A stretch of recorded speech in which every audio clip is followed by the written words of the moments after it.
கர்த்தருக்குள் பிரியமானவர்களே, June 22 Elon G white அம்மையார் அவர்களுடைய மாரநாதா புத்தகம், பக்கம் 345. இன்றைய தியானத்திற்காக தெரிந்து கொள்ளப்பட்ட தலைப்பானது உலக முடிவின் கடைசி நாட்களில் ஆகாரம் மற்றும் நிலங்கள் பற்றிய ஆலோசனைகள். வசனம் மத்தேயு 6வது அதிகாரம் 34வது வசனம். ஆகையால் நாளைக்காக கவலைப்படாதிருங்கள், நாளைய தினம் தன்னுடையவர்களுக்காக கவலைப்படும், அந்தந்த நாளுக்கு அதினதின் பாடு போதும். இக்கட்டு காலத்தில் நமது உலகியல் சார்ந்த தேவைகளுக்காக ஏதாவது முன்னேற்பாடு செய்து வைப்பது வேதாகமத்திற்கு முரண்பாடானது என்று மீண்டும் மீண்டும் ஆண்டவர் தரிசனத்தில் எனக்கு காட்டியிருக்கிறார். பரிசுத்தவான்கள் தங்களது உணவிற்காக பொருட்களை சேர்த்து வைப்பார்களானால் அல்லது வயல்களில் இருக்குமானால், இக்கட்டு காலத்திலே யுத்தமும் பஞ்சமும் கொள்ளை நோயும் நாட்டில் பெருகும்போது வன்முறையாளர்களின் கரங்களால் அவைகள் பறித்து கொள்ளப்பட்டுவிடும். அந்நியர்கள் வந்து அவர்களது வயல்களை அறுவடை செய்வார்கள்.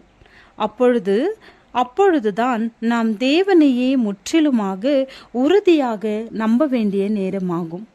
அவர் நம்மை போஷிப்பார். அச்சமயத்தில் நமது அப்பமும் தண்ணீரும் நிச்சயமாக கிடைக்கும். எதுவும் குறைவுபடாது. பசியினால் வருந்தவும் மாட்டோம். தமது பிள்ளைகளில் சிலர் ஆகார பொருட்களின் விலைவாசி உயர்வதைக் கண்டு பயந்து இக்கட்டு காலத்திற்காக ஆகார பொருட்களை வாங்கி சேர்த்து வைத்ததை ஆண்டவர் எனக்கு காட்டினார். பின்னர் அந்த ஆகார பொருட்களுக்கான தேவை ஏற்படும் போது அதை சென்று பார்த்தார்கள். அவை பூச்சி புழு போன்ற உயிரினங்களால் நிறைந்து பயன்படுத்துவதற்கு தகுதியற்றதாக இருந்தது. இக்கட்டு காலத்தில் பரிசுத்தவான்களுக்கு வீடுகளும் நிலங்களும் பயனற்றவைகளாயிருக்கும். வெறியுடன் கொந்தளிக்கும் கூட்டங்களுக்கு முன்பாக அவர்கள் தப்பியோட வேண்டியதிருக்கும். அச்சமயத்தில் நிகழ்கால சத்தியத்தின் ஊழியத்தை முன்னேற்றுவிப்பதற்காக அவர்களது உடைமைகளை விற்பனை செய்ய முடியாது. யாராவது தங்களது சொத்துக்களை பாசத்தோடு பற்றி பிடித்தவர்களாக அவைகளை குறித்து தாங்கள் செய்ய வேண்டிய கடமை இன்னதென்று ஆண்டவரிடத்தில் வினவாமல் இருப்பார்களானால் அவரும் அக்கடமையை அவர்களுக்கு தெரியப்படுத்த மாட்டார். தங்களது சொத்தை வைத்திருக்கும்படி அனுமதிக்கப்படுவார்கள். ஆனால் இக்கட்டு காலத்தில் நேரத்திலே அவர்களை நசுக்கி போடத்தக்கதான அளவிற்கு அவைகள் அவர்களுக்கு ஒரு மலையை போன்று காணப்படும். அவர்கள் அதை விற்க முயற்சி செய்வார்கள், ஆனால் அவர்களால் விற்க முடியாது. ஆனால் அவர்கள் கற்றுக்கொள்ள வேண்டும் என்று விரும்பினார்களானால் எப்பொழுது விற்க வேண்டும், எவ்வளவு சொத்துக்களை விற்க வேண்டும் என்று தேவையான நேரத்தில் அவர்களுக்கு கற்றுக் கொடுப்பார்.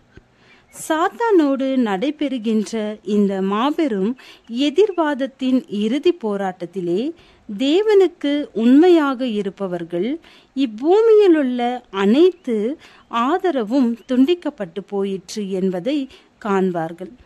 பூமியின் அதிகாரங்களுக்கு கீழ்ப்படிந்து தேவனுடைய பிரமாணத்தை மீறுவதற்கு அவர்கள் சம்மதிக்கவில்லை.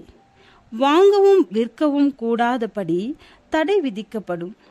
இறுதியிலே அவர்களுக்கு மரண தண்டனை அளிக்கப்பட வேண்டும் என்று தீர்ப்பு கொடுக்கப்படும்.